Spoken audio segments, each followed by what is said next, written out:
What is World of Women? Is World of Women selling artwork? Is it selling culture? Are you selling a movement towards gender equality? Are you selling community, inclusion? What is it that World of Women is actually selling from a commercial perspective? I think we've long been this movement for gender equality and diversity as a whole, like you said. Today, we want to be the world's most inclusive, iconic community. And what does that mean? We really are talking about a membership ecosystem, really a membership, you could say a network as a service almost, if we talk about commercial terms. And our goal is for people to feel like this is an inclusive community with exclusive opportunities, really. So today we have most people buy World of Women either as a piece of art or as something they see as a speculative asset. Let's be completely honest, just like they buy a lot of NFTs or coins out there. Tomorrow, we want people to buy a World of Women NFT as a membership pass, as a membership token, access to a network for peer-to-peer learning, peer-to-peer networking, access to services that we would offer, local events, global events, and professional or personal opportunities. People are looking for career advantage.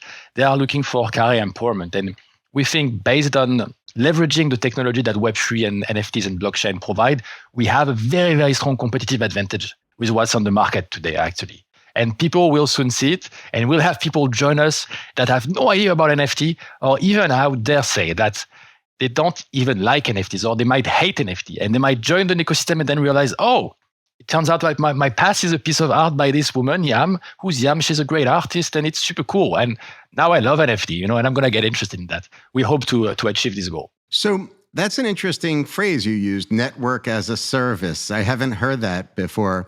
Is there another entity, whether it's in Web3 or not, that you can analogize the concept of network as a service?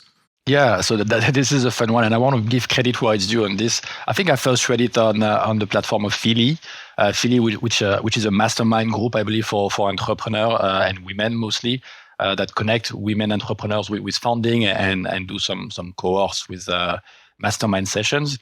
I think that was the first time I saw it. If you Google network as a service today, this mostly refers to infrastructure, to LAN and this kind of stuff. So it's not really valid. But if you look at, the world of traditional networks today, maybe something like YPO, like Vistage, like CEN, like EO, G100, those are all very traditional, old school networks. But they only cater to executives usually or to high-level entrepreneurs. And those people have already made it. By definition, those networks are not inclusive, they are exclusive.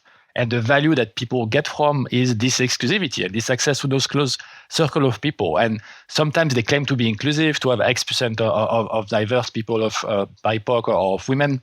But fundamentally, they can't be because it's about curating and vetting who can get in. We believe that the curation can be done organically through the value that the brand and the token and the artwork represent. And only people that would believe in those values would want to actually join the network. And I think from my experience being in a lot of meetups and a lot of events and meeting a lot of the community members, we are achieving this challenge of having curated people without curating ourselves. So if I could say it differently, because I think it's interesting also that you're breaking down now core values. So World of Women is a global network that provides members with access to exclusive products, exclusive get-togethers, exclusive services, unique experiences, all together sharing core values of inclusivity to drive gender equality.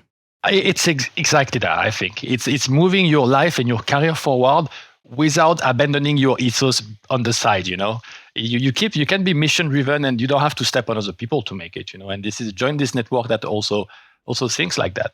And another aspect that I think makes it compelling and makes even the business case compelling and doable is that if you look at the competition that I mentioned, and I'm pretty sure you didn't know most of it, or maybe you knew a bit, but those brands are not attractive to the global audience. They are not known. They have no visual identity. They can't be marketed. You can't do merchandising or commerce from those brands. World of Women is literally a visual, colorful brand by the best-selling women artists, graphic artists out there. So we have an opportunity to make the brand very known, have a lot of brand awareness and notoriety, that will then put the eye on network itself. And so I believe the demand for what we are building is going to be enormous and will vastly outreach the demand for the traditional networks out there.